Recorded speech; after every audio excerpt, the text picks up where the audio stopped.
Hello and welcome back to my Twilight vlogs. I'm so fucking excited to get into this. As you guys know, I started the Twilight reading vlogs last fall. We did Twilight, we did New Moon, and we did Eclipse, but we didn't quite get around to doing Breaking Dawn. I also want to do The Short Second Life of Bree Tanner. I want to do Life and Death, and I want to do Midnight Sun. So we have a lot of reading to do this fall. It is September 2nd as I'm starting this vlog, and I decided why not start with Bree Tanner, The Short Second Life of Bree Tanner, because I've never read this book. I actually didn't know that it was in existence until recently. And since we left off with Eclipse, I feel like this is a good place to start. It's also like under 200 pages. Breaking Dawn is huge, okay? I'm excited to reread Breaking Dawn, but that's a mammoth of a fucking book. So we're gonna start here and see how things go. I also decorated for fall today. Summer went by way too fast, and unfortunately I don't think I really appreciated summer because I was so busy with other things, but you better believe I'm going to appreciate every second of fall this year. Every second. If you're used to my Pretty Little Liars videos, I hope that you will join me for these Twilight videos as well. I will be posting more Pretty Little Liars videos. Don't you worry. I also made a Biscoff iced coffee. It's getting late now to the point where I probably shouldn't be drinking it, but whatever. Also, this is a new cup. It looks kind of gross now because it's been sitting around. Trust me, it looked delectable when I first made it. I got these new glass cups with straws. I've been on kind of a hot coffee kick lately, and I normally don't even have milk in it. I normally just do black hot coffee. I decided I wanted to do more iced coffee, and I had Biscoff spread, which is my favorite. It did not last very long, so I made a fun little iced coffee with the little Biscoff that was left in the container. Today is an absolutely stunning fall day, so I thought we could take the vlog outside. I want to talk about where I am in the story so far. I'm actually almost done it. It's not a very long book in general, but I maybe have like 50 pages left. So I feel like I'm just gonna be able to sit down one more time and finish the rest of it. I probably could have read this all in one sitting if I had the time to read, but I've been A, in a little bit of a reading slump, and B, I've just been very busy. I'm liking it, okay? I have a lot of thoughts, so let's kind of take it from the beginning and I'll share them as we go. Obviously, comment down below any thoughts and feelings that you have because I would love to hear them. First, in the little introduction from Stephanie Meyer, she talks about her love for Bree Tanner and how the story kind of wrote itself, and she really loved the perspective of being able to see the world through the eyes of a real vampire. I got to submerge myself in a totally different breed of vampires, newborns. The newborn life was something I hadn't ever gotten to explore, so I was kind of expecting more of like a vicious vampire, and I think we do get to see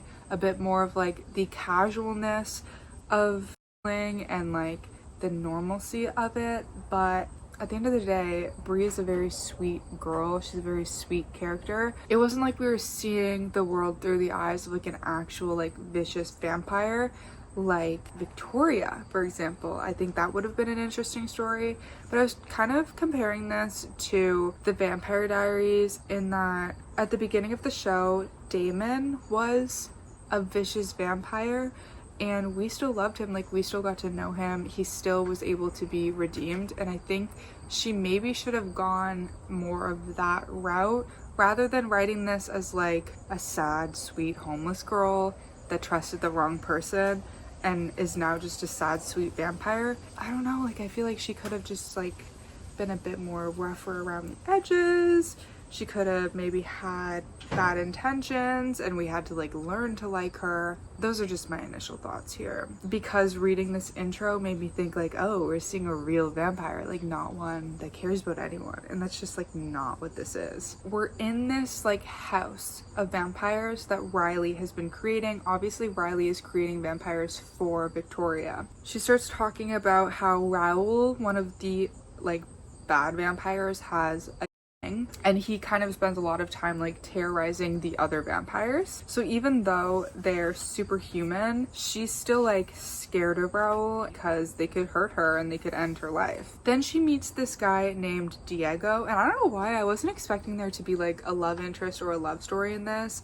It's a very short but sweet love story, and I did really enjoy this, and I think I would have struggled to enjoy the book without this. This Diego guy wasn't like the others. He was kind of calm. I guess that was the word, normal. His eyes were a darker red than mine. He must have been around for a while, like I'd heard. This is when we learned that Bree is 3 months old, and he tells her that she's pretty impressive for a 3-month-old vampire. This is because she was able to like leave a bloody scene without having too much trouble with it. Obviously, when you're a newborn vampire, you like have trouble with controlling yourself around blood. And we learn that he's been with Riley for 11 months, so that means he's at least 11 months old, assuming that Riley is the one who changed him. And that's even older than Raoul, which surprises her. This first interaction with Diego is very, very interesting because you do get to see how, even though she's still a sweet girl, she's not used to normal human interaction because she's a brand new vampire. Everything that she knew as a human doesn't really exist anymore, and to have somebody be kind to her after 3 whole months of being in like survival mode is very like foreign to her. So it is interesting to watch that. I was quiet for a moment, wondering if he thought everyone younger than himself was trash. Not that I cared. I didn't care what anyone thought of me anymore. I didn't have to. Like Riley said, I was a god now. Stronger, faster, better. No one else counted. So she does have these sort of like thoughts that Riley has put into her head about how vampires are superior to humans. So that is interesting to see. But even the way that she's describing it, like the way it's written, it's not like this is how she actually feels. Like this is ingrained into her and this is like how she acts in the world.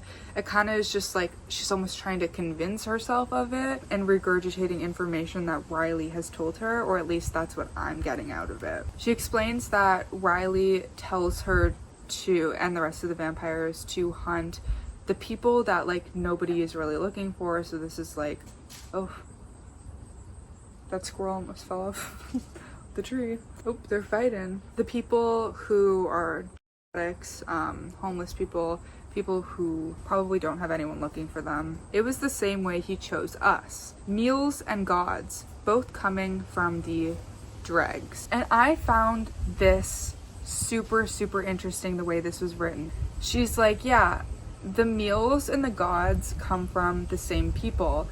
The people that he's targeting, whether they're people that he's going to change into vampires or whether they're people he's just going to use as meals for himself and for his vampires, it doesn't really matter. Like it's like a 50-50 chance. Like you could be a vampire or you could just as easily lose your life, and there's nothing really separating the two categories because they're targeting the same people for both. So it's interesting that he describes the vampires as being godlike because nothing really separates the meals from the gods other than pure luck. Nothing really makes them superior. So it's interesting that he finds himself to be so superior, and even the other vampires that he made to be superior, given that he doesn't really view them any more important than the people that he would make his meals. I still did what Riley told me to do, not because I liked him. That feeling was long gone. It was because what he told us sounded right. So there we go. It's not like she feels any sort of like allegiance to him. It's just that like what he says sort of makes sense, and he's kind of the only one teaching her anything, so what else is she really gonna do, right? When she goes to hunt, she describes it as turning off her brain, which I found interesting as well, because while they're just kind of chilling, talking, nothing really makes them different than humans. But when they want to hunt, she turns off her brain.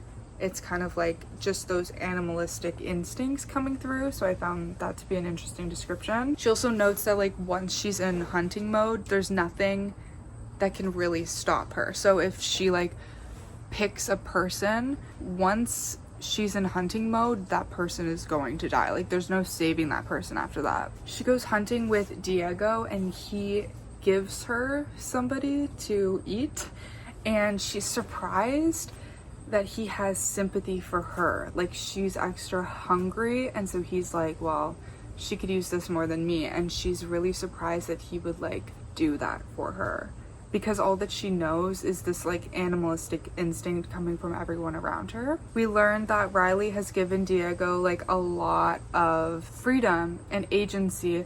Riley trusts him to just do what he needs to do and come back, and he doesn't give this trust to all of the vampires. She notes that she feels different with Diego. She doesn't have to watch her back all the time, and that this is a new feeling for her. They go to search for CDs and books, and when they're sitting together, she thinks about when she met Riley. I had sat like this before across the table from someone. I'd chatted casually with that person, thinking about things that were not life and death or thirst and blood. The last time I sat at a table with someone, that someone had been Riley. We'll circle back to that night with Riley. We also learn about a vampire in this coven named Fred, and he did seem kind of freaky to me at first. A lot of the way this book is written is very silly. Even though Twilight isn't a super serious series, I didn't find myself being very like invested in the scary aspect of this book in the ways that I do sometimes get more involved, especially when I was like reading Eclipse and learning more about the Volturi and stuff. Like, even when you know how things are gonna go, you do get worried for the characters. I don't necessarily feel that way about this book for some reason, but Fred did feel very unsettling for me. I guess Fred can sort of repel people on purpose. It's all in our heads though. He makes us repulsed at the thought of being near him. And then they talk about Raoul, who has some sort of magnetism, like he's the leader of a group because people are just naturally drawn to him. They also start talking about Riley and Victoria and note that it seems like something is coming. They just don't really know what's coming and what their purpose really is. Of course, we know that Riley has been working with Victoria to put together this like army to hurt Bella, because in Eclipse, Victoria is coming after Bella for revenge against Edward, who had killed her mate James. In Twilight, of course, the only reason he had to kill James is because James was hunting Bella and wouldn't stop. They talk about Victoria needing protection and putting Riley in the front line, which basically is the truth. Bree is very confused by Diego wanting to talk about human stuff, since nobody normally does this. He asks her how old she was when she was turned. She explains that she was 15, almost 16 when she was turned, and for him it was just past his 18th birthday. Of course, there needs to be some sort of age gap in every Twilight book. This one is only 3 years, but they're vampires, so what does it matter, I guess. Another interesting thing we learn is that vampires can get their limbs ripped from them and put them back on. I was like, when I was reading this, I was like, am I missing something? Was this a thing? Because I've never heard this in my life. I'm really confused why this is a thing. I don't like it. Why would they be able to get their limbs ripped off? It seemed to me that like ripping limbs off of people was like a way to kill the vampires. In Breaking Dawn, when they're like ripping people's limbs from, I keep saying people, I mean vampires, ripping limbs off, ripping their heads off. Like, what if it's their head? Can they just reattach that? Like, I don't know. It just didn't really make sense to me. I don't get it. I don't like it. Bree says that she got her arm ripped off once, and Riley showed her how to put it back on. And they do this by attaching it with venom. Alright? He also says that Bree probably wasn't a junkie hoe. Hoe spelled H-O. Okay. Sometimes Stephenie Meyer just like, you lost me. Like, you had me, you lost me. You lost me again. You lost me again. What's happening? We learn a bit more about Bree's past. She compares the hunger that she felt as a runaway to the thirst that she feels now, and she thought that nothing was worse than feeling that hunger, but actually she was wrong because the thirst is worse. She describes Diego's breath as smelling sweet like spice and cinnamon or cloves. So Diego's story, he was trying to get out of a bad situation. He was in school. His little brother wasn't as careful, so he stole a from a friend to help out his brother, got the guy that got his brother before they got him, got cornered in an alley, and then Riley saved him, obviously, by turning into a vampire. He says, the whitest guy I'd ever seen. He said, want a new life, kid? And then Bree laughs and says, all I got was, want a burger, kid? He was the hottest boy I had ever seen, tall and blonde and perfect, every feature, and his voice was so gentle, so kind. I figured I knew what he would want in exchange for the meal, and I would have given it to him too, not because he was pretty to look at, but because I hadn't eaten anything but trash for 2 weeks. I feel like it's just too easy. Like, oh, she's this nice, sweet, homeless girl who was so hungry that she needed a hamburger, and she was gonna sleep with this guy in exchange for a meal, and she trusted the wrong person. Like, it's just too easy.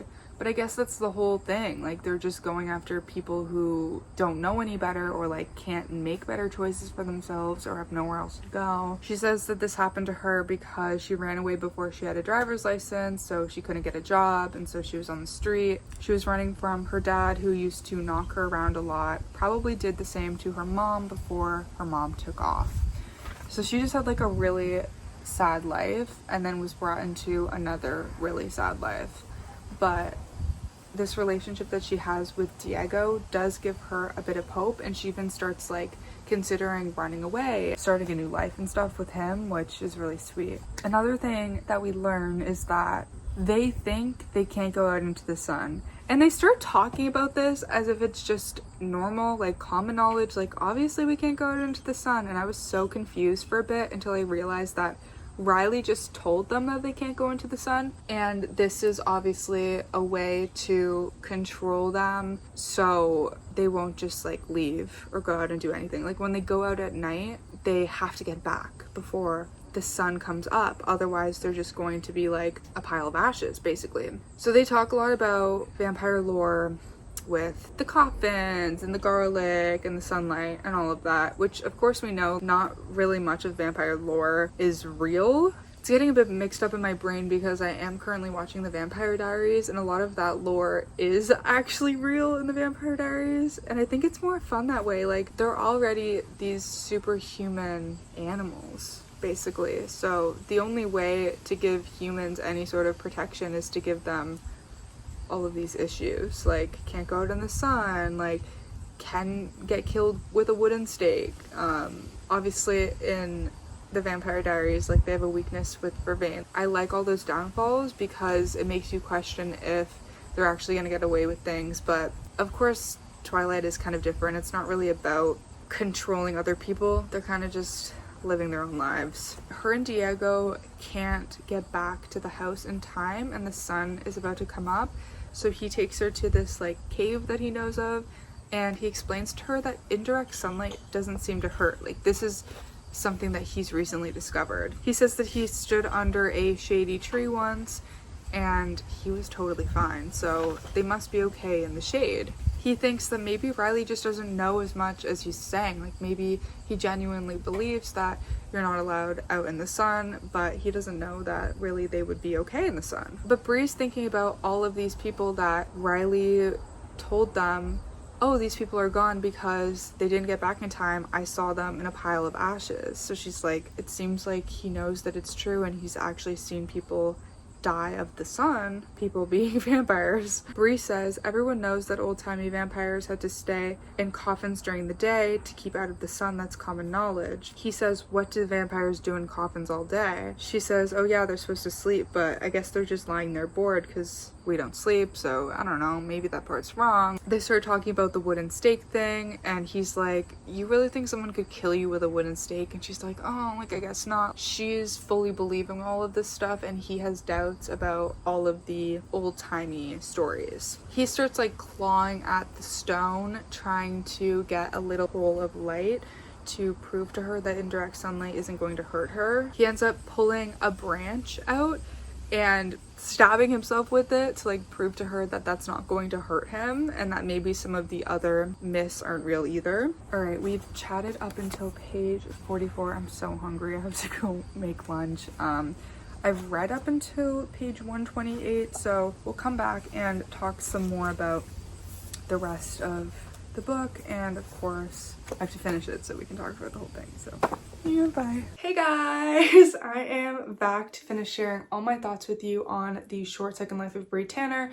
Today we are in my little reading corner. I thought about sitting in my little spooky chair, but whenever I film sitting in it, I just feel so awkward. I look like I'm in like a little bowl or something. Like, it's just so awkward to like sit comfortably and also look like somewhat professional. Not that this is a professional channel at all, like at all, but I have been sick the past week, which of course once I'm ready to film this little vlog, like all my thoughts on the book and start filming the script for the twin switch, I get fucking sick. So I'm sorry if you can hear that in my voice, if like I'm a little nasally or something. I thought I would at least just film the vlog while I'm nasally so that for my twin switch video I don't sound terrible. I don't know. Let's begin where we left off. They are inside that little cave. We learned that if the cave was fully underwater, that would be okay because she could spend like the whole day without breathing. I guess they don't really have to breathe, it's just uncomfortable. I remember in the Twilight books learning that Bella had to like force breathing, like she had to remember to breathe, but I didn't know it was uncomfortable. I feel like some of this writing kind of contradicts some of what's happening in Twilight, but it's been a while since I've read Twilight, so I can't like say for sure if that's true. Okay, actually I think what I was thinking of was in breaking down how to bring out the source material was when she had to remember to like fidget and blink, because this is what is said about breathing. I guess it is kind of consistent. I was just like totally being terrible to Stephanie Meyer for no reason, the fucking slander. But I will say that the limb reattachment thing does feel inconsistent. I inhaled in shock. The air whistled down my throat. The action felt wrong. I considered and realized the problem was that there was no relief tied to the action. I didn't need the air. My lungs weren't waiting for it. They reacted differently to the influx. I did not need air, but I liked it. It's when Charlie is going to visit her that she has to pretend to act human. Alice gives her contacts and says, humans need to take bathroom breaks. Humans don't just stand around. Let your eyes wander every 30 seconds or so. Blink at least 3 times a minute. Diego decides to touch a beam of light, continuing to try to convince Bree that like these legends aren't really true and they're totally fine. The stake can't hurt them. The light probably won't hurt them either. Diego didn't jerk away or cry in pain. There was no smell of smoke. The cave was 100 times lighter than it had been, but it didn't seem to affect him. There was a slight change to his skin, a kind of movement, maybe from the settling dust, that reflected the gleam. It looked almost like he was glowing a little. So there we go, the vampire glow. Like I mentioned before, I'm watching the Vampire Diaries right now. I have it on my TV right now. And it is interesting to see like all the lore differences. Like in the Vampire Diaries, they truly can't walk in the sun without magic, but in Twilight there's not really any other mythical creatures other than vampires and werewolves. There's no like witches, there's no real magic or like reasoning for why these creatures exist. But I do like the way this is phrased with like a kind of movement, a gleam in his skin. I think that's a really good way to describe it. The second Diego's fingers actually like go under the beam of light rather than just being like in a dimly lit cave, the cave was filled with a million brilliant rainbow reflections. Diego starts speculating about like why all of these stories exist in the first place. I can see where the stories come from. Imagine if you saw this when you were human, wouldn't you think that guy over there just burst into flames? And I do think that's true. Like, even if they aren't gonna die if they go out in the sunlight, there is a sort of danger of them becoming exposed to the humans. Not so much in Twilight because like they're not really like getting captured by humans like they are in the Vampire Diaries. But if they want to like remain in a town without being known, then they have to fly under the radar. And I think this is why it's more of like a concern of the Cullens and maybe less of a concern to vampires like Victoria and Laurent, because if anyone sees them, like they'll just kill them. It's not really that big of a deal. But if you were a human and you just saw like this random guy sparkling in the sunlight, your brain would probably immediately go to something like that guy is on fire, or like, I mean, if you look long enough, you'll see that he isn't on fire, but I guess that works. Bree begins to feel this like tingling sensation in her stomach. She's not only feeling like a bit safer with somebody, with Diego, he clearly has her back and he's not like trying to put her into any danger. He's trying to like get them in a better situation, like questioning the society that they've grown up in, you know, that they've been living in for their entire second lives, questioning whether like all of these things they've been taught are true or not. She's also starting to feel like romantic feelings toward him. And I enjoy the way that this is written because it comes across as very like innocent. Obviously she's like a 15-year-old girl, really. So, but also she was willing to sleep with Riley. Like she definitely had the mindset of a more mature woman because of trying to survive on her own. So in a way, I think it's kind of nice to give her this second chance at being sweet and innocent and kind of like have a puppy love, rather than being in this like fight or flight mode that she was probably in her entire life because she grew up in a toxic household. It's different in the way Bella thought. I think in a lot of ways, Bella was also very innocent. Obviously, Stephenie Meyer is Mormon, so that comes across in the writing a lot. But Bella comes across as, I guess, more like conservative thinking, whereas Bree comes off as very like innocent and naive. They talk about how they need to go find the group and they consider splitting up, but they realize that neither of them want to part ways, which I think is really cute. Why did we not get a movie based on this book? Like, when did it come out? Oh, 2022? Oh no, 2010. If it came out in 2010, why wouldn't they do a movie on this? I guess maybe it's not long enough for a movie.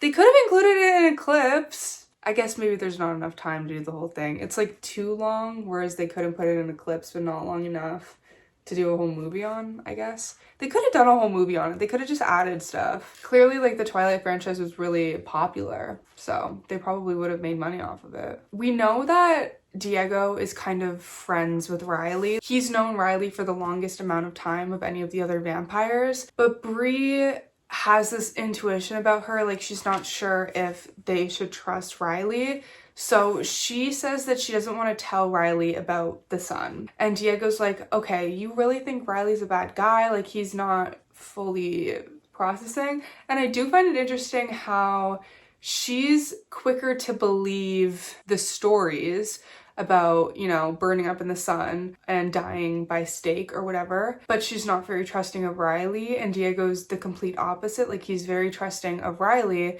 yet he doesn't really believe all of the things that Riley taught him. It's a very interesting juxtaposition there, but I guess when you're friends with someone, it does kind of cloud your judgment. Bree says that she doesn't know if Riley's a bad guy, but she'd kind of just rather act like he is just in case. We probably shouldn't tell him just in case. There's no harm in not telling him, but there could be harm in telling him, that kind of thing. She asks Diego if he doesn't want to believe that Riley's bad, and he says no because Riley's his friend, but he admits that he's not as close a friend to him as Bree is, which I think is really sweet considering they had like just met and he had clearly been friends with Riley for about a year. When they go back to the house, he gives her a little kiss, a little peck right on the lips, which is also cute. And I like that their attraction towards each other is kind of unspoken. Like, they can both feel that they like each other, but it's not some like big production. It's nothing big happening. It's just that they both feel it and neither of them doubt it either. Like, neither of them is really worried about...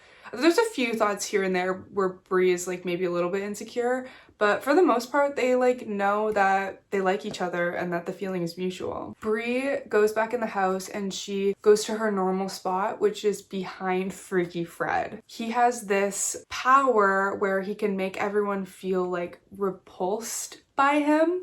And so they don't really look at him, they really leave him alone, and she feels safer behind him because they don't really see her there since they're not looking in that general direction. Raoul being like the bad guy, one of the bad guys, in this book kind of starts to like try to attack Diego and try to take Bree into it, but then they feel like this extra wave of revulsion, and she realizes that Freaky Fred is like doing something extra to like make them all feel really bad, which reminds me a lot of Jane's powers to like stop a whole army of people with pain. She also realizes that Freaky Fred likely did this to save her life, and she wonders why he would do that. I really like how this friendship developed as well. But then he says, keep it down, and she's like, oh, okay, maybe he doesn't actually care about me. Maybe he just wanted some peace and quiet. Bree and Diego do like reunite, and Diego has this plan to like tell Riley about the sun. It's almost like he feels this like duty to make sure he knows the truth. Like he doesn't think that Riley knows about the sun. He thinks that Riley is in the dark. Haha, get it? Bree doesn't really think that. She kind of believes that Riley's not being truthful with them. She's a bit upset about the fact that his big plan to tell Riley seems kind of like a solo plan. She wants to feel like a couple, like they're solid, they're in this together, and he doesn't really want to involve her, and she doesn't like that. They end up going together and they follow Riley's trail, and it leads to this little cottage in the middle of the woods. Okay, I found this part really interesting. They hear this sound and they're like, what the fuck is this sound? Like they don't recognize it. And then she realizes that Diego and Victoria are inside this house kissing. Kissing didn't sound the same with vampires as it did with humans. Not soft, fleshy, liquid-filled cells squishing against each other, just stone lips, no give. She's kind of disgusted with the fact that Riley would be kissing Victoria. She sees, well, I guess she knows her as like the creator. She thinks that the creator is dangerous, that the creator has bad intentions, and she would be correct. I don't know if you guys follow Sarah on TikTok. She's like a whole Twilight expert, and she talks about, she answers like questions that people have, theoretical questions that like aren't necessarily answered in the books about specific things about vampires, like if they eat, like what happens if Bella has to go to the bathroom, like can they just like smell and hear her taking a poop, like that kind of stuff. She also answers what the mechanics of vampires sleeping together would be like, and it's funny. They're stone. They're literal stone. So it just like, it sounds like stone rubbing against stone. So crazy. I'll link her TikTok below. I'm sure if you're like in the Twilight fandom, you know about her, but I'll link her in the description. When Twilight vampires kiss, it sounds like this. We learn this in the short second life of Bree Tanner, and so I can only imagine that when other things are going on.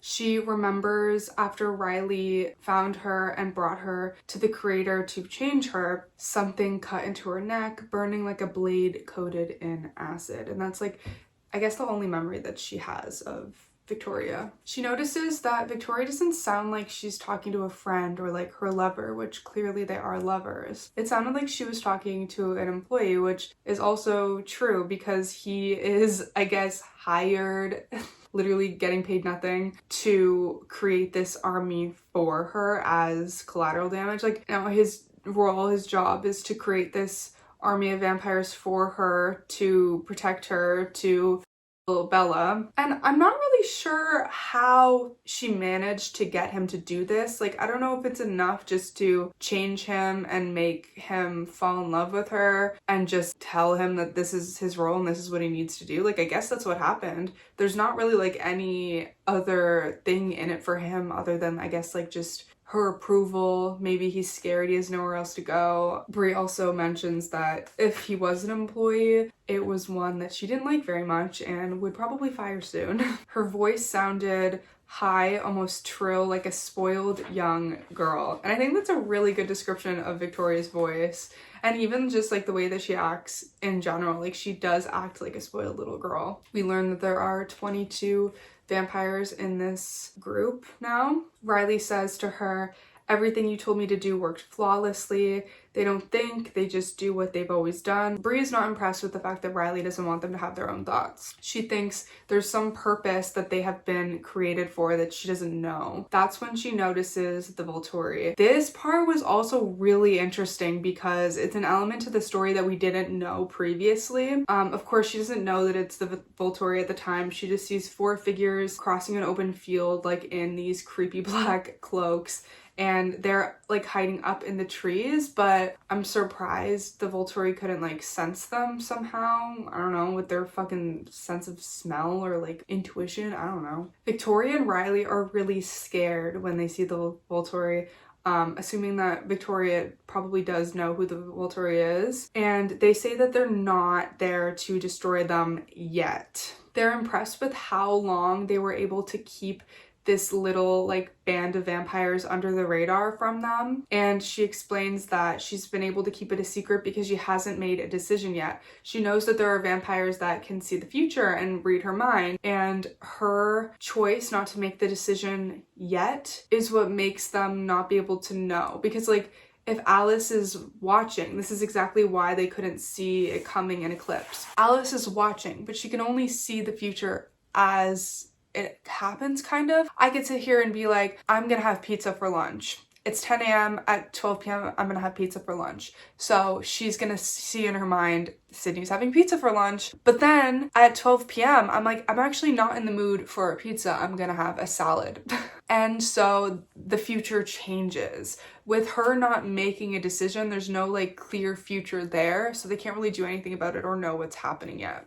And that's the same with the Volturi. But even though she never made the decision to attack, she has made the decision countless times to change these people, and she probably knows in her mind how many people she's created, how many vampires she's created, and like how large her army is. So I'm surprised nobody was able to see that. They tell her that she must decide now what she's going to do with the army. So their job is basically like vampire police or like vampire government. They don't like this army because they're causing so much havoc in the Seattle area. They're supposed to stay under the radar. I know I was just talking about how vampires in this universe don't really care so much to like hide themselves from humans because they'll just kill them. But in general, they don't want the entire human race to know that vampires exist, because that would start to put them in some sort of danger, or at least threaten their comfortability in the world, like their ability to do whatever they want, like live semi-normal lives, whatever. And this army has just been like attacking people left and right in Seattle. But they have kind of a hidden agenda that we don't know just by reading the original Twilight books. They say that she has 5 days to decide what she wants to do with this army, if she's going to have them attack, and if she doesn't, they will destroy her army. It seems that they are kind of threatened by the Cullens. I don't know if it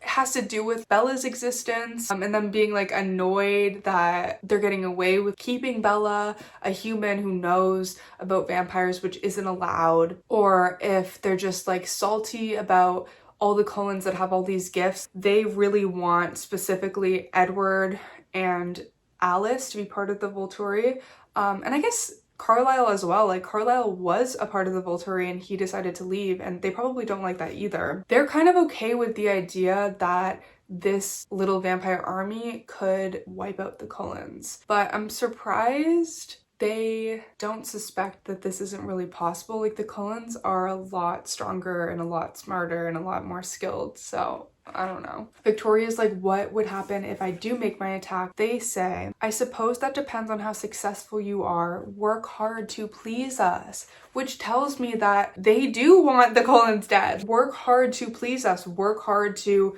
fulfill your mission, basically. Okay, I just want to clarify that there is a scene in Eclipse where the Volturi go and they witness the vampire army that Riley has created. So they don't actually talk to Victoria and Riley in the same way that they do in the Bree Tanner book, but they are like, okay, this army is drawing a lot of attention to themselves. We have to make a decision. Do we let them carry out the plan like what they were made for, or do we destroy them now? And then ultimately they decide to let them try and do whatever. But I really like the way that it's described in Bree Tanner. I think it adds another layer of deception to it, which I really enjoy. Diego and Bree act like they did not overhear any of this, and Bree returns to her position behind Freaky Fred. She wonders if he can like turn his nausea on and off, but for the first time ever, she's able to really look at Fred and not feel disgusted. And that's why she wonders if for some reason or somehow he was able to turn this off. She notices that he is pretty cute. Like, he looks pretty cute. And I think that's a bit jarring, because when you're describing a character as being like filthy, disgusting, repulsive, you feel literally like disgusted in your body. You can't do anything else. You expect them to be like ugly, I guess, dirty looking, but no, he's cute. He's cute. And he doesn't even smell bad, which I guess shouldn't be too surprising, because vampires are always beautiful, at least in this universe. They're always described as like very, very gorgeous and beautiful, despite whatever they look like as a human. Bree thinks about something else that Riley had said to Victoria. He had said that he thought he had lost 2 more of his vampires to the sun, but he was happy that they had survived. And this was speaking of Diego and Bree, because they didn't come home that one day where they like didn't have enough time to get back before the sun came up, so they stayed in the cave. So now she's thinking like, okay, maybe he doesn't know. Like, maybe Victoria has been lying to him. Maybe the creator has been telling him that the vampires can't go out in the sun. Like, maybe he himself doesn't think that he can go out in the sun. But she had asked him if he was sure Diego had survived, or sure that Diego's story was true. She's suspicious. She thinks that maybe Diego and Bree know about the sun. All right, we're about halfway through now. I'm gonna stop only because I've been talking for so long and I'm starting to feel like really nasally and phlegmy. And I love talking about Twilight. It feels like so fall season, so spooky season. Look at my little fall sheets, my Snoopy sheets. So freaking cute. It's the next day. I'm ready to continue yapping. Yay! I'm gonna turn on that light to make it cozier. This might be the most precarious camera placement I've ever done. I have you on the top of I have like a Starbucks to-go cup, and you're balanced on the straw, so. I was literally just trying to undog ear this page and I ripped off the corner. That has never happened to me in my entire fucking life. Okay. This would be devastating for some people, and you would think that it would be devastating for me, considering I'm a very type A, organized, need everything to be perfect type of girl, but I don't care about damage to my books. Is that crazy? Because like, books are my whole life and I have so many books, but I am the type to like write in my books, highlight in my books, spill coffee all over my books, take them in the bathtub, take them by the pool, like whatever. I don't really care. But that was fucking crazy. I like this mug. It holds a lot of coffee. Bree's finally starting to think, why did we come back? We should just leave. Now that she has a partner, she doesn't really see any value in this group. Now that they're figuring out, I guess, sort of like the true intentions of Victoria and Riley, they maybe have bad intentions. She just doesn't really want to be here anymore, which is totally valid. Maybe now that she has another vampire on her side, she feels like more comfortable for that. Is Diego more loyal to me or more loyal to Riley? She's really questioning if Diego would want to leave because of how much he values his friendship with Riley. He did tell her directly that he's closer friends with her than he is with Riley, but every one of his actions has kind of led her to believe that maybe that's not necessarily the case, because he does very much care about Riley's opinion. He's so worried about telling Riley about the sun and all of this stuff, despite Bree having doubts about Riley. And I do think that there is a part about this relationship that I don't like, and it's that Diego doesn't really take Bree's worries and fears into account. Even with the sun and with the stake thing, he was fairly certain they weren't going to get hurt, but her fear of them being real was real for her, right? But he like blatantly ignored that, put her in a very stressful situation trying to prove her wrong. And same goes with Riley. Like maybe he thinks, oh, my intuition's always right, I can trust my judgment, whatever. But at the end of the day, he doesn't really see her as an equal partner because he doesn't value her opinion. He doesn't take her opinion into account. He kind of just does whatever he wants, and she kind of just does whatever. She's in the house alone while Diego is off fulfilling this mission by himself. And finally, Riley comes home. He leaves every single night to go see Victoria, and in the morning he returns. But Diego's not with Riley. That's really fucking weird, right? And Riley's really, really angry. Apparently he's kind of unhinged sometimes. That's characterized pretty well in the movie, I think, in Eclipse. But he's normally like more collected than this. He's like raging. He's really, really mad. She describes it as like an animalistic shriek of rage. He starts fighting with Raoul, fighting with all the vampires. He goes to this girl named Sarah, rips off her hair, rips off her ear. I guess she's able to reattach her ear with the venom, but she can't reattach hair.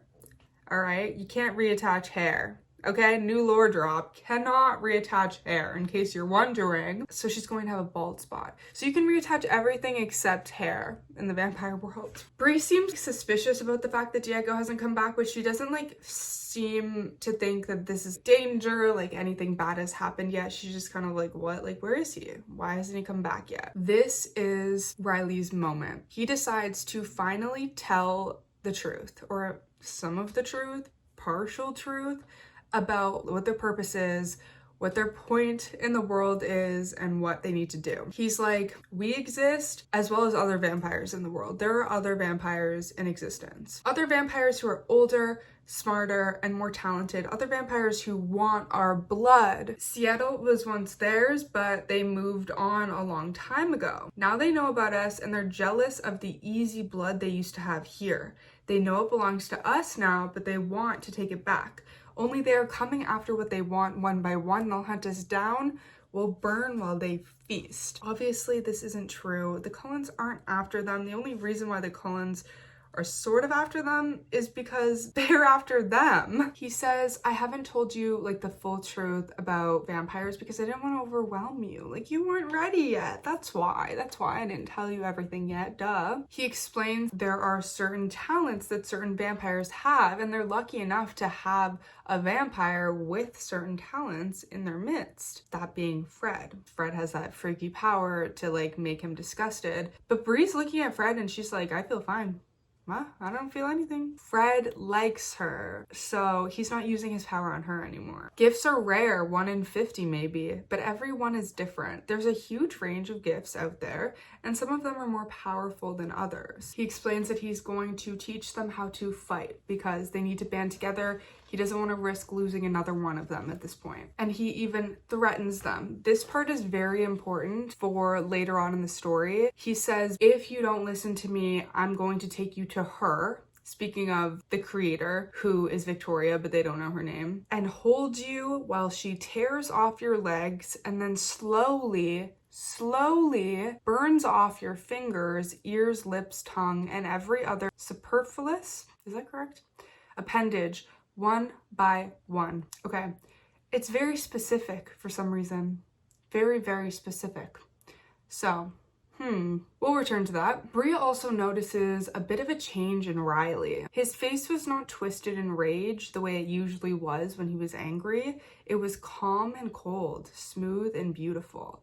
It seems like he feels more powerful, like he feels more in control after whatever happened last night. Then he centers out Bree. He tells Bree that he was with Diego last night and Diego wanted to give her a message. He said to tell you it was a ninja thing. Does that make any sense to you? I didn't talk about this at the beginning, but when they first became friends, they talked about a ninja thing. It was just them like jumping from building to building, doing vampire things. So it's unclear exactly what this means at this point, but this does give Bree a bit of reassurance that Diego's okay. He decides to bring Bree upstairs, and he mentions that Bree is really brave because she had no way of knowing if he was being truthful about this room of the house being safe. Apparently they stay in the basement because there's no sun down there, and obviously they're vampires, so they can't be in the sun, right? Like, she's supposed to be fearful of the sun. So this did make me think that he was maybe a bit suspicious of her. Like, why is she not worried about going upstairs where there could possibly be sun? But she can kind of just play it off as like, obviously I trust you, why wouldn't I? He tells Bree that he sent Diego to the south the second he found out what was coming. If our enemies decide to attack early, we need the advance warning. Diego will meet up with us when we move against them. So they're planning on like leaving to go attack the Cullens very soon, and I guess Diego is going to meet them at that point. That's what he's saying, at least. He said, tell Bree I've got the handshake figured out. I'll show her in 4 days when we meet up. I have no idea what that means, do you? He's trying to like show Bree he had a deep conversation with Diego about Bree. Bree can trust both of them and everything's gonna be okay. They were talking about earlier about like making a secret handshake. She was thinking about leaving, but what if Diego doesn't want to leave? What if Diego wants to join on the fight with the rest of the group? Is she willing to do that? And she thinks about maybe they fight, they win the fight, and then they can leave the group. At this point, Bree and Fred are kind of in on things together. They don't have many outward conversations, but when they look at each other, they know that they're on the same page, and they're not really believing that everything that Riley says, but everyone else kind of just listens to whatever he says and kind of has fun with things while they're practicing fighting and stuff. They're all really into it, and Bree kind of just hides and isn't really a part of anything, and neither is Fred. But she really enjoys the way that he repels everyone else, kind of lets her just be invisible and do her own thing even while so much chaos is happening. I really like this friendship. I think it's really sweet. I might like this friendship more than I even like her and Diego, to be honest. They are cute, but there wasn't enough for it to like feel romantic, really. I think a friendship works so much better in such a short period of time than trying to work a whole romance into here. So now Riley is getting into specifics about the Cullens so that they know when they see them. Their eyes are weaker than ours, yellowed with age. Obviously their eyes are yellow because they don't eat human blood, but for some reason Riley doesn't want them to know that. I'm not really sure why, because then he goes, and I found this part really funny. This is going to be hard to process, he warned. I don't understand it, but I've seen it for myself. These old vampires have gone so soft that they actually keep, as a member of their coven, a pet human. Everyone's in disbelief. What are you talking about? A fucking human? Like, what do you mean? I know, hard to swallow, he says, but it's true. We'll know it's definitely them because a human girl will be with them. So if he's explaining like they're so weird, they keep a pet human, why not just say they're so weird, they eat animal blood? If anything, he could have just said well, I guess he says their eyes are weaker than ours, but he also explained earlier the vampires are stronger than them. So I don't really know what he's trying to say here, because he could have just been like, oh, they're weaker than us, they don't even drink human blood, which isn't true in this universe. In the Vampire Diaries, Stefan doesn't drink human blood and he's weaker, but I think they're about the same in Twilight? I can't remember. It's just not like as satisfying or something. Christy asks, like, how? You mean they carry meals around with them or something? No, it's always been the same girl, just the one, and they don't plan to kill her. I don't know how they manage it or why. Maybe they just like to be different. Maybe they want to show off their self-control. Maybe they think it makes them look stronger. It makes no sense to me, but I've seen her. More than that, I've smelled her. Pulls out a Ziploc bag with red fabric. As we know from Eclipse, one of Bella's shirts has gone missing, and that's because Riley has stolen it from her bedroom to give everyone in the coven her scent. He basically tells them whoever can get to the girl first can eat her. And she obviously has the most delicious blood of all time, so this is a huge prize and they're all very excited. But this is the kicker, okay? This is when he explains how they're possibly gonna go out during the day, because obviously they're all very fearful of the sun. He says, 4 times a year, the sun shines at a certain indirect angle. During that one day, 4 times a year, it is safe for us to be outside in the light 4 times a year, and it just happened to be tomorrow. Like, I don't know. Don't ask me why. This is just the rules. Bree is like, oh, well, maybe that's why me and Diego were okay in the sun. Like, maybe it just happened to be one of those days, but it was one of those days yesterday and it's one of those days tomorrow. They're kind of close, coincidence. And she's like, no, this is bullshit. Like, there's some reason why he's telling the half truth and not the full truth of the story. If Riley was just making up this 4 days story on the spot, I guess I could understand why. It's not like he could have just said, hey, so I've lied to you for your whole lives, but now I'm telling you the truth. He wanted us to follow him into battle today.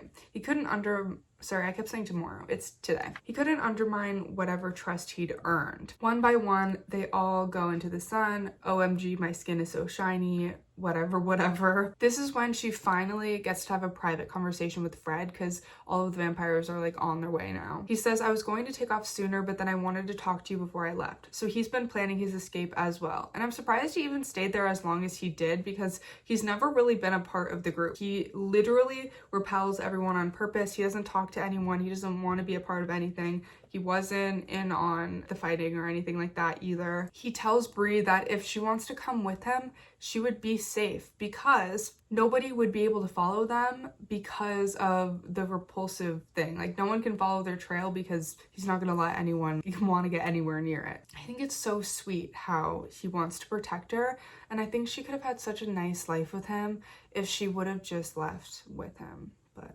clearly she doesn't. She's like, I have to find Diego though. Like, I can't leave with you right now, because she really likes Diego, or she loves him. I don't know. It hasn't been very much time, but she has this pact with him at least. He says if you're willing to vouch for him, you can bring him along. Seems like sometimes numbers come in handy. So it would have been so sweet, the 3 of them just as like a little group together. He takes off and she follows the rest of the group because Riley told her that Diego was gonna be there waiting for them. She seems a little bit too trusting of Riley in this moment. Like, if she's questioned everything Riley says, why is she, for the most part, pretty trusting that Diego is going to be waiting there for her? Again, Riley singles out Bree. He says, I'm worried, Bree. I told you that she was going to meet us to help us, but I haven't crossed her trail. Something's wrong. I need to find her. I need her. I wasn't supposed to do this alone. So Riley is panicking because Victoria has essentially abandoned him, which we know that Victoria is up in the mountain and Riley obviously goes to find her up there, and then the rest of the vampires are left to fend for themselves. So I guess, I don't know what the original plan was, because Riley seems confused, but Bree is pretty set on, oh, he never even planned on fighting with us anyway, which I don't think he did plan on fighting with them. But something went wrong between Riley and Victoria, because Victoria never really cared about Riley. She definitely betrayed him as well. He says, there are enough of you to overwhelm the yellow eyes. I'll get back to you as soon as I can. And she noted that he did sound sincere, but yet she is also pretty sure that he didn't plan on fighting with them. She asks about Diego and he says he's with Raul. By now, if you hurry, you can help him get out alive. And she doesn't really have any other choice but to do that, to go and try to find Diego. When she gets to the clearing, the field where the vampire fight is going down, she is completely overwhelmed. First of all, she never really practiced fighting. Like, I don't think she really expected to fight, or at least like fight on her own. Like, maybe she thought that Diego would be there to help her. Most of the vampires still standing were strangers. A blonde vampire glanced at me, meeting my gaze, and his eyes flashed gold in the sunlight. We were losing bad. So by the time she gets there, like, most of her coven is already dead. They're losing. There's no like chance or hope for them. I'm finishing up the end now, and it's literally so devastating seeing Bree see them lose and realize that Riley lied to her and that like Diego wasn't there at all. But it's interesting to me how she realized that Riley was lying to her, and that Riley, you know, lied about the sunlight and lied about wanting to fight with them, but she didn't realize that he lied about Diego. I knew right away when he said, like, when Diego never came back and he said that Diego was with Victoria, that was a fucking lie. I knew it. It hasn't been confirmed yet, but there's no fucking way. She also notices that Diego is not there. She's looking through every single one of the vampires trying to find him, and he's just not there. And there was no sign that he had ever even been there. She said that she would have recognized even a finger. So I guess that's how in love she is after 2 days. I turned and really ran for the trees, suddenly positive that Diego's presence here was just another one of Riley's lies. And if Diego wasn't here, then he was already dead. This fell into place for me so easily that I thought I must have known the truth for a while. Since the moment Diego had not followed Riley through the basement door, he'd already been gone. So you know that story that Riley told them of, if you don't listen to me, if you disobey, I'm going to take you to Victoria and we're going to rip your limbs off and set you on fire and all this stuff. He was speaking from experience. He had literally done that to Diego because Diego had defied him and went out into the sun and like experimented for himself. Even though Diego had no intention of defying Riley, really, like he was bringing this information to him. He wanted to be helpful. He wanted to stay by Riley's side. And he said all of that to Bree, knowing that Bree cared. And that's why he had this like sudden confidence shift, like sudden change in him. Taking control of the situation made him feel so powerful that he, I don't know, wasn't like as angry and riled up. He had more of like a calmness, like an evilness to him at that point. All the things that Riley said to Bree about the handshake and the ninjas and stuff, I'm guessing like he maybe overheard them talking, or maybe he tortured some sort of information out of Diego, but it wasn't real. And even while reading those conversations, to me it came off as really phony. When a person doesn't like you and they're trying to be really nice to you to like get something out of you, it just has this like really eerie, really creepy type of vibe. Like that's what I was getting out of that. It wasn't sincere at all. That's what happened. And that's why it was also really creepy when he was so sincerely worried about Victoria, because it seems like he's only sincere when something bad is happening to him. She's often into the trees when somebody catches her, unfortunately. Please, she sobs. And she meant, please kill me fast. She notices that Riley had lied about the weak older vampires too. They never had a chance. She's thinking to herself like she could try to run, but what's the point? Diego's gone. She has nothing to live for. And it would have been so cute if she would have realized that Diego was gone and chose Fred and like chose to go and be with him, and they could be like best friends and they could protect each other and they could have had a nice life. She explains that she doesn't want to fight. The man, who is Carlisle, but she doesn't know that, says that he doesn't want to fight either, and she feels like guilt for the first time. How many lies have I been told? She thinks that her dead coven is full of people that just wanted to hurt her, and these evil people who are supposedly against them are showing so much empathy and kindness toward her. Moreover, I felt safer with these strangers than I had ever felt with Raoul and Christy. I was relieved that Raoul and Christy were dead. It was so confusing. So Carlisle wants to save Bree, and Jasper is very, very against this. So if you remember in Eclipse, Jasper knows so much information about the newborns because in his past life, he was in charge of training newborn armies. He tells Carlisle, we can't have any of these newborns associated with us when the Volturi come. Do you realize the danger that would put us in? But everybody else is kind of vouching for Bree. And it's really, really sweet to see Esme just like be such a mother. Oh my god, why am I gonna cry? I'm actually tearing up right now. I am sick. I'm sure you can hear it in my voice. She's such a mother, and the relationship that she has with Edward always makes me fucking cry too. It's so sweet. Jasper, she's only a child, she says. We can't just murder her in cold blood. Why is Twilight making me cry right now? I'm not okay. It's our family on the line here, Esme. We can't afford to have them think we broke this rule. The woman, Esme, walked between me and the one who wanted to kill me. Incomprehensibly, she turned her back to me. This is so simple, but so telling and like gets me right in my feels, because as a vampire, like as a predator, she can't imagine turning her back to another predator. But Esme is so trusting, so loving. She knows that Bree isn't gonna hurt her, and so she trusts that. And she also trusts her family to protect her no matter what. Bree doesn't know that. She never had a family. She's basically an orphan. Like, she never grew up with a family. This new family in her second life literally just wanted to hurt her. Now she finally has a chance at like a good family, and like she's only 15. I'm literally gonna cry. What the fuck? Jasper finally gives in. He's like, all right, fine, we're gonna do this. She's just really in her head, and she starts thinking about everything that's Riley said, and she does realize that the description he gave was describing Diego's death to her, which is devastating. Killing Diego was what had changed Riley, had hardened him. I believed only one thing that Riley had ever told me. He had valued Diego more than any of the rest of us, had even been fond of him.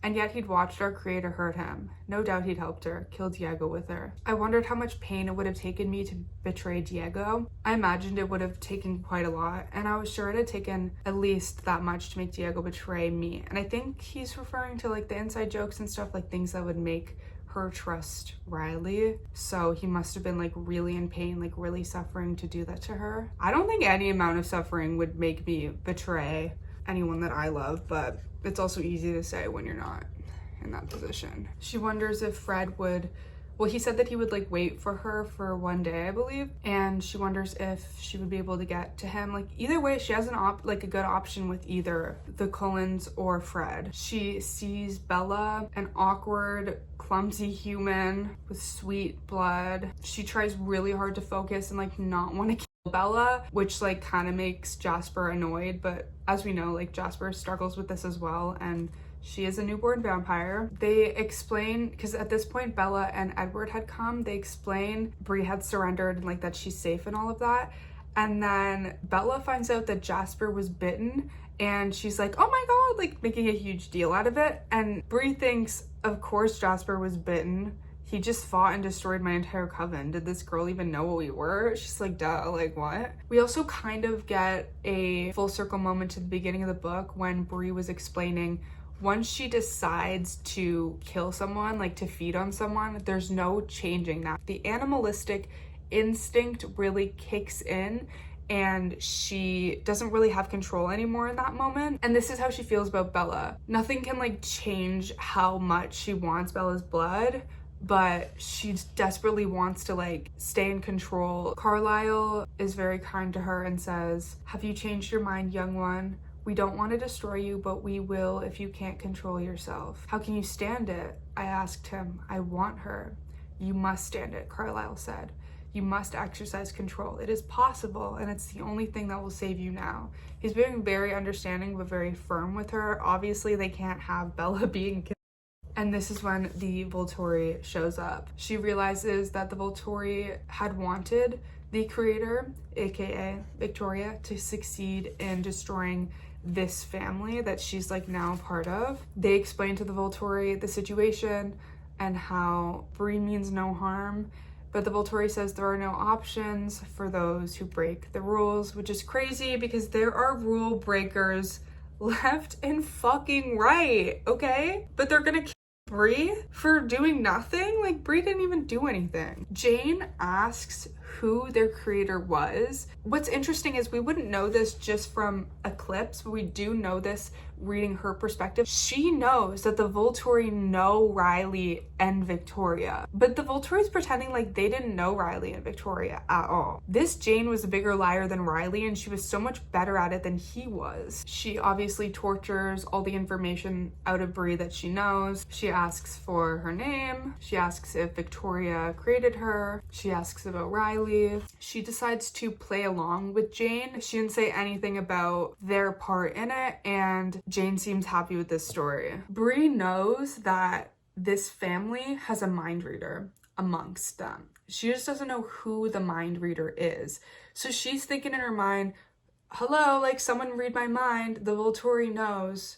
Like she's telling the full true story to whoever is the mind reader. And this is so interesting. Like, was this even talked about in Eclipse? Was Edward like, oh, by the way, Bree knew that Jane knew Victoria? Because that would explain to the Cullens that the Volturi wants to kill them. And we see this like whole battle happen in the very next book in Breaking Dawn. But if the Volturi wanted them dead so bad, they could just destroy them right in this very moment before they have like a chance to prepare themselves, and they probably would have won. Oh wait, I forgot about this part. Jane says, it appears there's not much left for us to do. We're not used to being rendered unnecessary. It's too bad we missed the fight. It sounds like it would have been entertaining to watch. Edward says, and you were so close. It's a shame you didn't arrive just a half hour earlier. Perhaps then you would have fulfilled your purpose here.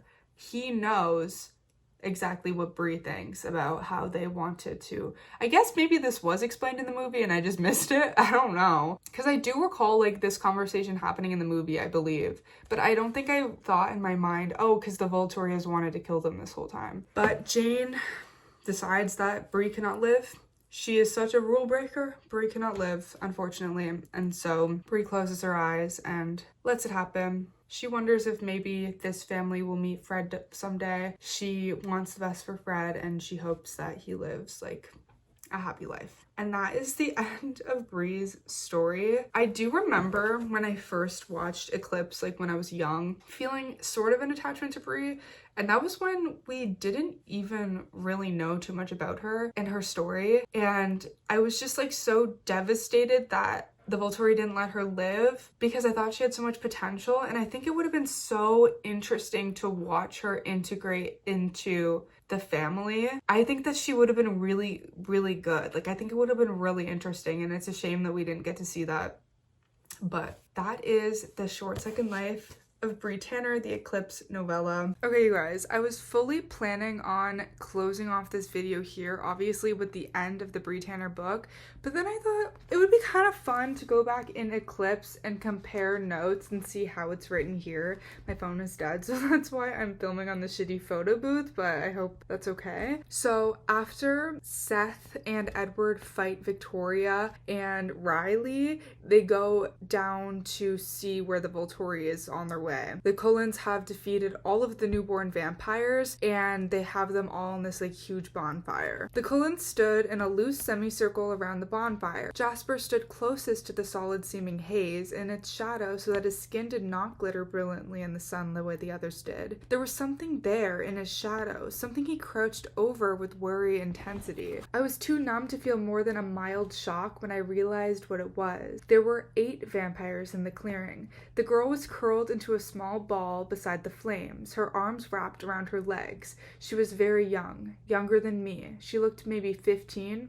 Good guess, Bella. Dark-haired and slight. Her eyes were focused on me, because she cannot believe that everyone is remaining calm when the human with the best smelling blood ever in existence is standing there. And the irises were a shocking, brilliant red, much brighter than Riley's, almost glowing. They wheeled wildly out of control. I couldn't tear my gaze away from the scene beside the fire. Jasper was rubbing absently at his left forearm.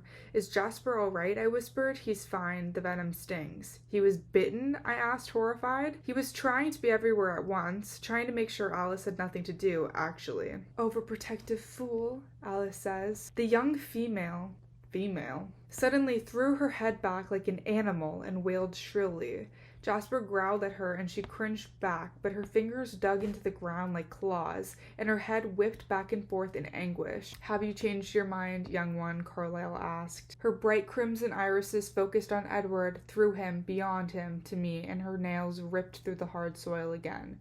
"You must stand it," Carlyle told her. "You must exercise control." The girl's lips pulled back over her teeth when she heard my voice, her expression one of torment. I met the girl's stare for a long moment. I feel like they could have been such good friends. Like, I feel like that would have been so nice and so entertaining to watch. Chin-length dark hair framed her face, which was alabaster pale. I don't think she had chin-length hair in the movie. I think she had long hair. It was hard to tell if her features were beautiful, twisted as they were by rage and thirst. The feral red eyes were dominant, hard to look away from.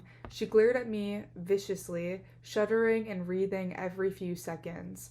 I've only not been reading Twilight for a couple weeks since I finished the Bree video, and already I am itching to pick up Breaking Dawn. It's just so good. It's so good. I stared at her mesmerized, wondering if I were looking into a mirror of my future. She sees herself in her. I tore my attention away from the wild girl to search for the approaching monsters. Jane's gaze moved slowly across the luminous faces of the Cullens and then touched on the newborn girl beside the fire. The newborn had her head in her hands again. "She has surrendered," Edward explained, answering the confusion in her mind. Surrendered? Carlyle gave her the option. "There are no options for those who break the rules." Carlyle says she was never taught, there was no reason to destroy her, she surrendered. "That's irrelevant," Jane insisted. "As you wish. "You there," she said, her dead voice harsher than before. "Your name." Most of this was in the other book. The newborn shot a baleful glare at Jane, her lips pressed tightly together. Jane smiled back angelically. At this point, Bree didn't really feel it was necessary to answer Jane's questions if she was going to die anyway. Like, she was only really complying with Jasper's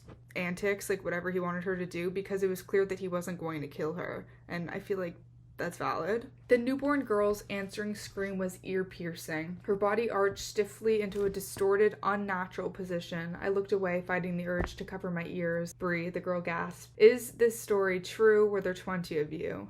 19 or 20, maybe more, I don't know. She cringed. "And this Victoria, did she create you?" "I don't know. Riley never said her name. I didn't see her that night. It was so dark and it hurt. He didn't want us to be able to think of her. He said that our thoughts weren't safe." This is exactly what she says in the other book. "Riley told us that we had to destroy this strange yellow eyes here. He said it would be easy. He said the city was theirs and they were coming to get us. He said that once they were gone, all the blood would be ours. He gave us her scent." Bree lifted one hand and stabbed a finger in my direction. "He said whoever got her first could have her. It appears there's not much left for us to do. We're not being used to being rendered unnecessary. It's too bad we missed a fight." "Yes," Edward says, "it's a shame you didn't arrive in half hour earlier. Perhaps you could have fulfilled your purpose," which we now know that Bree did have like a part in by sharing all of the information with Edward. Jane turned to look at newborn Bree again, her face completely bored. "Felix?" "Wait," Edward interjected. Jane raised one eyebrow, but Edward was staring at Carlisle while he spoke in an urgent voice. "We could explain the rules to the young one. She doesn't seem unwilling to learn. She didn't know what she was doing." "We don't make exceptions," she said, "and we don't give second chances. It's bad for our reputation." Bella doesn't watch, but I could still hear her. There was a deep rumbling growl and then a high-pitched keen that was horribly familiar. That sound cut off quickly, and then the only sound was a sickening crunching and snapping. And that is the end of Bree. It's so interesting how this section was only 13, 14 pages out of this entire book. And Stephanie was like, that one. I got a whole book for her. A whole other book for her about her. And I'm glad she did because I did enjoy it. But it definitely wasn't the best Twilight book ever. I mean, you guys know my stance on the Twilight books in general. I don't think they're well written. I think there's so many problems with them, but that doesn't mean that they're not great for what they are. They're so good, and I love them so much. I still need to do a vlog on Breaking Dawn part 1 and part 2. I'm definitely gonna break it into 2 sections because I don't know how long this video is gonna be. I probably have 2 hours of footage, and that's for a book that's not even 200 pages, and Breaking Dawn is really, really long. I just like to yap. I love to yap. Hopefully I can start working on that in November. I also really want to do Life and Death. I don't know if I'm gonna get to that this year or not.